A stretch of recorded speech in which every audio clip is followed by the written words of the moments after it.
Live from Las Vegas, the entertainment, music, and sports capital of the world, it's the JJ and Johnny Show.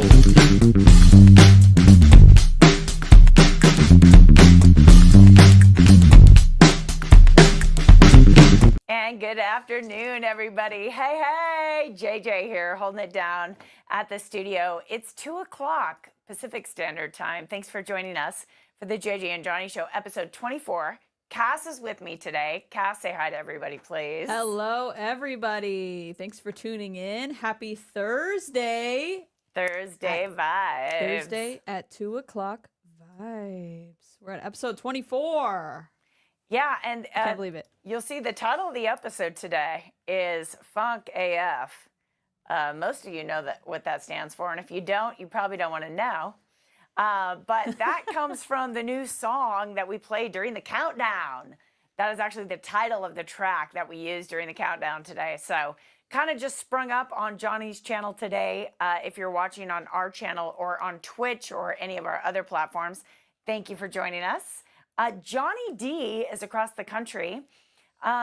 He's in demand. The election did not change how much Johnny D Domenico is in demand to play Trump all over the country. So he is off doing his thing. What city is he in today, Cass? He is in Hollywood, Florida for a big national sales meeting today.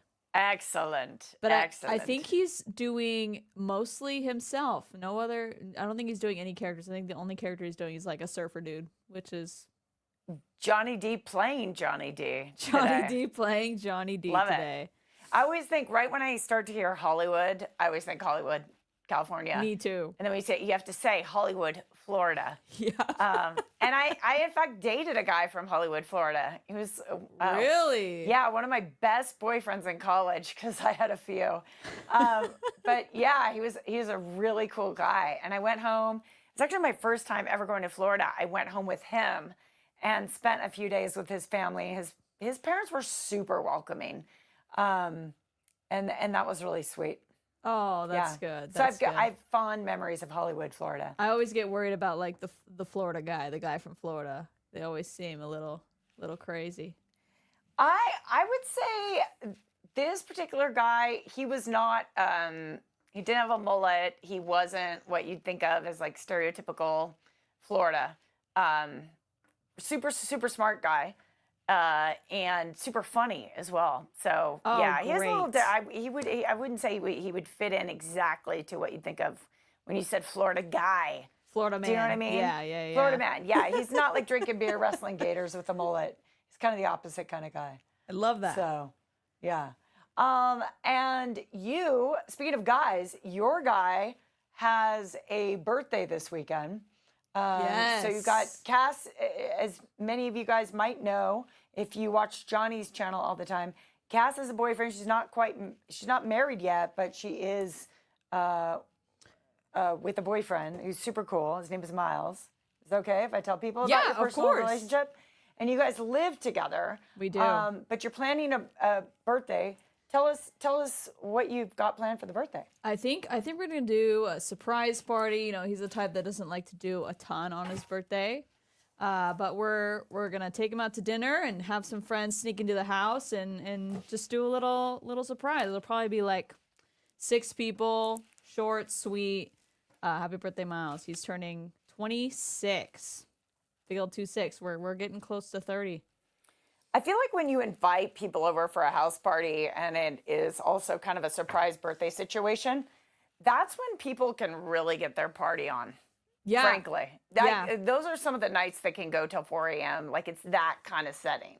Really, you feel comfortable, you feel safe, and you could just hang out with everybody. And you know, our house is open to anybody that wants to stay. So it's, you know, you can go hard if you want to, and if you don't want to, it's a safe place. That's okay too. Yep, it'll be fun. You know, we're coming up on party season, right? So if anyone who's watching, tell us in the chat, but have you gotten any party invites yet in November, December, whether it's like Friendsgiving or the company Christmas parties, right? And then the neighbors, I have 2 potluck invitations in the last 48 hours for December. then through work, or if you're involved in any school activities or charities, you're definitely going to have. I already have multiple events I have to go to in December, and I think there's so many there's so many events around the holidays that it almost becomes a thing where the events are an obligation. Like, yeah, it's fun to get dressed up and to see people. Like, it really is fun to have that end of the year conversation with people. But it also can be a thing where, like, okay, we're going to go, but we're going to go for an hour because it's one of like 7 things we have to do this week outside of work. Yeah. So it starts to be really fun once you are jumping into it for the season. But once you're obligated to go to like 7 of them, it's like, oh, okay, here we go again. But you get there and it's fun, and also free food. Well, I think you're right. I think don't underestimate the power of free food. Of course, if you are a drinker, I think that the holidays are really for you, right? I mean, because a lot of holiday events are completely centered around cocktails. And it helps you feel the spirit of the season, and that could definitely be part of it. Do you have a favorite? Do you have like a go-to winter cocktail, Cass? Ooh, you know what? I really don't know. In the past, I've done like, what is that? There's like an Irish chocolate alcohol. Why can't I think of Bailey's? Yeah, like a Bailey's. Ooh. And I think I've had it with like eggnog, coffee, some kind of mixture there. I do not remember, but that is fantastic. Oh, like a hot Bailey's, Irish coffee kind of thing. Is it called like a hot toddy, or am I thinking of something wrong? Oh, a hot toddy. I think hot toddy has rum. Hot toddy. Oh, maybe it is rum. By the way, Seven Home wants to know that. So we want to clarify your relationship with Miles. So Cass, our producer, has a boyfriend. You're living together, like you're shacking up. In other words. And that's pretty normal for your generation, right? Cass is a millennial. We're what you call dinks, dual income, no kids. Oh also my gosh. Not married. Is that what we're calling it, dinks? Dinks. It's called dinks now. Seven Home, did you know that term? Because I did not. But we met online, and I'm not from Vegas. I moved here about 2 years ago, but we met online, and I moved from Idaho to here, and yeah, we live together. It's worked out that way, and it's been great. We are not against, but we're not following religion, because I know some religions are like, you shouldn't live with someone before you get married, but that's how we're doing it, and it's working out for us. Well, the good thing about that is you can kick the tires. You know what I'm saying? Mm-hmm. And I'm not just saying that because Miles actually works in the automotive industry, which he does. Cass's partner. He does. But you can figure it out. I remember in the first year after I was married, just kind of having the realization that, you know what, marriage isn't sort of like the big test of the relationship. Mm-hmm. Actually living in the same space as another human being is really what you should be thinking about. Absolutely. Like when you put the ring on the finger, what you should be thinking about is, do I want to live in a small space with this person for the rest of my life? Yeah. And a lot of times that test comes after people get married, because they do wait until they get married to move in with each other into each other. Yeah, and then maybe that's why it happens a lot after marriage. You start moving in, then you start to feel the test. So the term is dinks, dual income, no kids, and then I think my husband and I are dinks with dogs. So would that be digs, dual income? No, that's a D. No that's kids. Another D. With dogs, just dinks with dogs. Yeah. Dual income dogs. Dual income 2 dogs. Yeah, I don't know how you do it. Yeah, I'm just saying. We are. I guess you're dinks with cats. Yeah, we are. We're dual income 3 cats, which we might just be 2 crazy cat people, if you want to put it that way. Yeah. So a couple of things that I saw this week that I wanted to pass on because it was just really altered my brain for a couple days this week is I saw the movie online about Celine Dion. I don't know if you guys have watched Celine. Can you pull it up here? Yeah. Let me see. This documentary on Celine Dion. It, of course, is very close to us here in Vegas. Celine, of course, loved around the world, but here in Vegas, she's been a headliner, at Caesar's Palace for so many years. I mean, like, such a prolific, established performer who's really invested so much of her time in Las Vegas and has a home here, has raised her kids here. This health challenge that she's undergoing is so unbelievably challenging. And if you haven't yet watched the documentary, I didn't necessarily plan to watch it. I kind of needed to set aside some time when I knew I could handle it emotionally because it's a little bit heavy. It's a little bit dark. Cass, you got to watch it. I love that stuff. Incredible. It's very dramatic, but it's also like real. I really get into that stuff. I was literally floored by how transparent she is with what is actually going on with her. And I think that's part of, aside from the fact that she's, one of the best singers of all times, she also has always had such a honest, open relationship with her fan base, with the world. And she shares that same honesty in the film. So check it out for sure. Oh, that's amazing. I'll have to do that. I think I heard a little ding. I did too. I think we have a guest in here that we should bring up. Someone very important. Johnny D, what's going on, man? You All the see way me? from Hollywood, Florida. Hi. Hi, how are you? Good. How are you? I see. Oh my gosh, all the palm trees in the back. I want It to looks show you the beautiful. beach first, if you can see the beach. And I don't know if you can see the moon way out there in the distance, but it's Whoa. absolutely beautiful. Oh my So, gosh. I Did you think see it's it? a supermoon tonight, Johnny. It looks like a supermoon. It looks like an absolutely amazing super. Where am I pointing? There I am. Right there. It looks very tiny on camera, but it looks huge here in Florida. Excuse me. Bless So- you. I'm here. This is the Mako team right here. I'm about to have rehearsal on that stage right there. I'm hosting the awards tonight here for Cool. Mako at the Diplomat Hotel on the beach in beautiful Hollywood, Florida. Oh man. Wow. That looks cool. Congrats on the gig. That's you. fantastic. What are the My- awards going to be for? These awards are half the award. We have awards for largest growth in their franchise, year over year sales, top sales, incremental sales. It's your kind of Yep. standard corporate award show. So we're just awarding the different franchises in their category sales awards. So, and we do this every year. This is my 22nd year hosting this meeting. Oh my gosh, you Wow. must know everybody at this point. Yeah, I know a lot of people, and I know a lot of the franchisees personally. So this is kind of this is like a homecoming for me every year to be with a group Oh. of people that I've worked with that long, and even the production company's the same production company. So it's really nice. It's great to be here. Wow, I love it. You're getting kind of like a vacation and also working at the same time. Love it. Oh, I wish. I've been in a ballroom.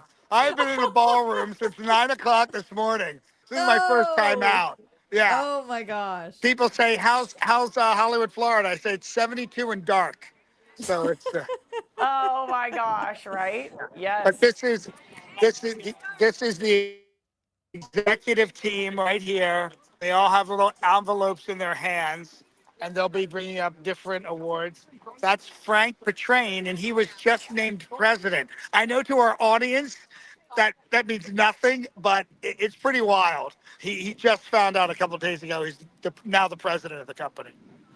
Oh my gosh, that is news. Yeah, so Yeah, all eyes yeah, are it he's is. getting a lot of handshakes, right? Did a lot of handshakes and a lot of pats on the back, and I've got to go. I'm being told I have to get off the phone. All right, everybody, bye. We love you, Johnny. Love you.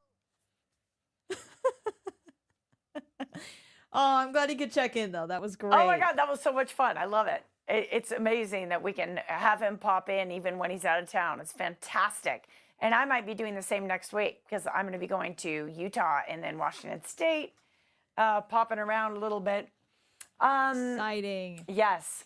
Anything else in the newscast that has been interesting to you this week? Maybe not this week, but last week I went to Eagles at the Sphere. Oh, you got to download. Okay. I think the Eagles now So are good. here in Las Vegas at the Sphere through March. So there's still a little bit of time for people to see them. I had friends go. I heard they opened with Hotel California. Did they do it the night you were there? They did. Tell me They about did. it. Tell me. And I love Hotel California. I love the song. I love like the deeper meanings behind it. And it's just like the images that they have there, it is like you are fully immersed. It's amazing. It's the music, it's the images, it's the crowd too, because it feels a lot more intimate in the Sphere. And the sound quality is just amazing. I think there's like 125,000 speakers built into the whole screen. Wow.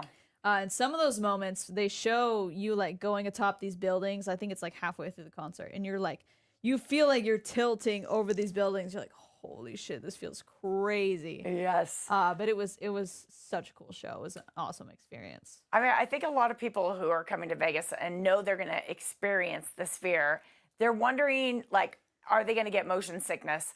I was there opening night, and I would say for sure, I think I was in section 2 as a Okay. 2, like upper 2 though, almost 3. And it's very steep. It's very steep when you're is. walking down to your seat. You have to like hold onto that handrail for sure.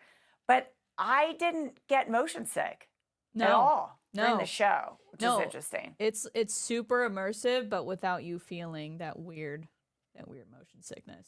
It was definitely good and well built. It always amazes me like how much work goes into some big project like that. So many people, so many minds to just make this one beautiful thing that just operates as like a whole system. It's so cool. It's truly awesome. If you haven't checked it out, check it out. Let's see. I'm going to the opening of a bar tonight. It's called Golden Guy, and it's over in Wakuta, the restaurant at the Venetian Palazzo. And it's based on the Golden Guy is, of course, a famous district that you can go partying in. I believe it's in Tokyo. Actually, can you look that up for me? Golden Guy. Golden Guy. And Guy is spelled G-A-I. See, we have Cass here on the fly doing our producing. I watched a video in the district. It's like a party district. Oh, is it like a district in Japan? In What- Tokyo? Is it in Tokyo? Does it confirm? Golden Guy? Shinjuku Golden Guy Yep. in Shinjuku, Tokyo. Okay, cool. Excellent. So it's like Whoa. 6 different blocks where you just go in these tiny little alleyways, and there's a ton of tiny bars and like really artisan cocktail. Every bar is small. A bar might have like 4 seats. So it's like 4 to 10 seats in each bar. Bars specialize in different drinks, different kinds of alcohol. But it just sounds like a really unique way to experience like cocktail culture. Yeah. And so they're opening up a cocktail lounge inside the Wakuta, inside Palazzo. And it's inspired by that experience. So I have big, big hopes. So is it like just one little personal bar where there's just a few seats, or are they breaking it up into sections? Do you know how that's going to work? I have no idea. Oh my gosh, I'm going to bring you video next week. Woo, I can't wait to see it. Because, yeah, how are they going to recreate that? Right. Right? In just one space. Yeah. Yeah, that's hard to exactly. do. That'll be fun to know. But guys, join us next week. We will most likely be doing the podcast on Thursday afternoon. We're finding this 2:00 is a lot more fun for everybody in the chat. Michael, thanks for being here. Kathleen, Seven Home, thanks everybody for joining us. Cass, you want to sign us off? Yeah. See everybody later. Have a great week, and we'll see you next Thursday. See you next time.